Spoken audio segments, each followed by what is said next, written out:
Day 6 రోజు మనము పచ్చి కొబ్బరి ఫ్రై అనేది చేస్తాము. ఎలా చేయాలో కూడా చూపిస్తాను. సింపుల్‌గా, ఈజీగా చేసేసుకుందాము. ప్లేలిస్ట్ కూడా డిస్క్రిప్షన్‌లో లింక్ పెడతాను, చూసేయండి. ఈజీగా ఐటమ్స్ అయితే ఉంటాయి. ఇక్కడ పచ్చి కొబ్బరి 1 కప్పు, శనగపప్పు, కరివేపాకు, ఆనియన్స్, పచ్చిమిర్చి ఐటమ్స్ అయితే తీసేసుకోవాలి. స్టవ్ వెలిగించి బాండీ అనేది పెట్టేశాను. ఇక్కడ బాండీలో ఆయిల్ అనేది మనం యాడ్ చేసుకోవాలి.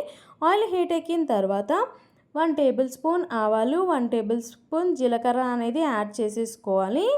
పచ్చి కొబ్బరి హెల్త్ కూడా చాలా మంచిదండి. చాలా సింపుల్ అయిన రెసిపీస్, ఈజీ అయిన రెసిపీస్ అనేటివి ఈ సిరీస్లో ఉంటాయి. ఈ సిరీస్ కూడా నేను మీకు లింక్ అనేది డిస్క్రిప్షన్లో ఇస్తాను, చూసుకోండి.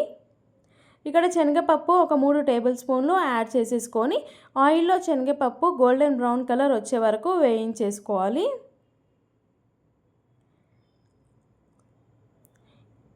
ఇది వేగిన తర్వాత మనము కారానికి తగ్గట్టుగా పచ్చిమిర్చి యాడ్ చేసేసుకోవాలి. తర్వాత కరివేపాకు కూడా మనం యాడ్ చేసేసుకోవాలి. ఇప్పుడు ఇవి 2 కొంచెం క్రిస్పీ అయ్యే వరకు వేయించిన తర్వాత మనము ఒక పెద్ద సైజ్ ఆనియన్స్ సన్నగా కట్ చేసుకొని తీసుకోవాలి. మీడియం సైజ్ కట్ చేసుకున్న ఓకే ఆనియన్స్. ఇవి వేసేసుకొని ఒకసారి మిక్స్ చేసేసుకుందాము. ఆయిల్లోనే మనకి ఆనియన్స్ కూడా కొంచెం ఫ్రై అయిపోవాలన్నమాట. ఇప్పుడు మనం పచ్చి కొబ్బరి 1 కప్ తీసుకున్నాం కదా, ఆ పచ్చి కొబ్బరి అనేది మిక్సీ జార్లో వేసి కొంచెం బరకుగా గ్రైండ్ చేసి పెట్టేసుకోవాలన్నమాట.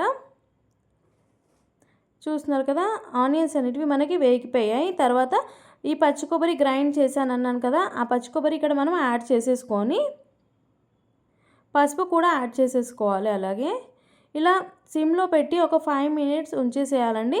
పచ్చి కొబ్బరి ఫ్రై అనేది మనకి రెడీ అయిపోతుంది. తగినంత సాల్ట్ కూడా వేసేసుకోవాలి.